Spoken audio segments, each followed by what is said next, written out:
Dans le cadre de la campagne d'éducation des Shadocks que nous avions promu au début de notre feuilleton, nous allons assister aujourd'hui au premier cours de logique Shaddock du professeur Shadocko. Au programme, les passoires.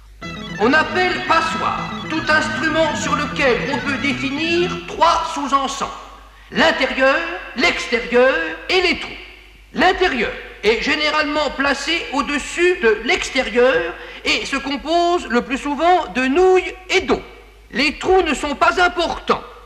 En effet, une expérience simple permet de se rendre compte que l'on ne change pas notablement les qualités de l'instrument en réduisant de moitié le nombre des trous, puis en réduisant cette moitié de moitié, etc., etc.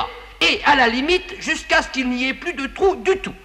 D'où théorème, la notion de passoire est indépendante de la notion de trou, et réciproquement. On appelle passoires du premier ordre les passoires qui ne laissent passer ni les nouilles ni l'eau. On appelle passoires du second ordre les passoires qui laissent passer et les nouilles et l'eau. On appelle passoires du troisième ordre, ou passoires complexes, les passoires qui laissent passer quelquefois l'un ou l'autre et quelquefois pas. Pour qu'une passoire complexe laisse passer l'eau et pas les nouilles, il faut et il suffit que le diamètre des trous soit notablement inférieur au diamètre des nouilles.